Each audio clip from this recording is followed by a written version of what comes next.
This narrated PowerPoint will focus on integrating and applying the asset-based approach within the context of the bioecological approach to support learners in the classroom, but also to support learners based on the diversity, skills, as well as resources that they have available. What is the asset-based approach? It is a framework that one can apply in facilitating and navigating resilience. It identifies existing assets and resources. It focuses on the strength and diverse students that they bring to the classroom, and it enhances health, well-being, and promotes their resilience and independence. Different relationships that form part of the asset-based approach: school, peers, family, the community, and as well as care and support that individuals receive, as well as how they are supported during that time. So before jumping into how the bioecological approach to development can support learners in the classroom, firstly, what is the biological approach to development?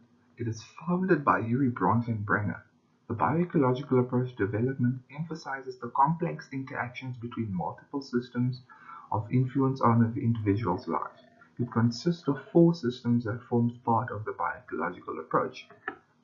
And when we do this, we will slide into looking at what these systems are.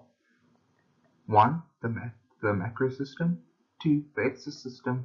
3. The mesosystem. 4. The microsystem. And then the individual itself. So the asset-based approach can support learners through the use of the ecological approach to development and support them in the classroom by looking at the following systems: the microsystem, the mesosystem, the exosystem, and the macrosystem. But first, it is important to notice that the asset-based approach focuses on 2 main concepts, which is resilience and risk factors. Resilience mainly focuses on the one's ability to bounce back after the person has experienced difficulties and challenges in life. Risk factors that enhance stress in an individual's life. So when we take a look at this, when we take a look at the microsystem consists of home, the school, the neighborhood, friends, peers, etc. These are all factors that can support learners, or that a teacher can use to support a learner, where the learner comes from, making the learner feel more connected in the school by letting the parents be closer to the work, or letting peers help, or creating friendships in the classroom, or seeing what neighborhood the learner comes from, and adapting your work style or your teaching style to allow the learner to get support. When looking at the mesosystem, we see that this one is more closely connected to the risk factors that one individual might receive. By the mesosystem consisting of the home, the schools, the neighborhood, and the work, mainly focusing on the neighborhood, which can be a big risk factor because of how the neighborhood is. If, let's say, for example, a learner comes from a disruptive community that has problems with drug abuse, alcohol, etc., that might be a major risk factor, as the learner might fall into that trap as well.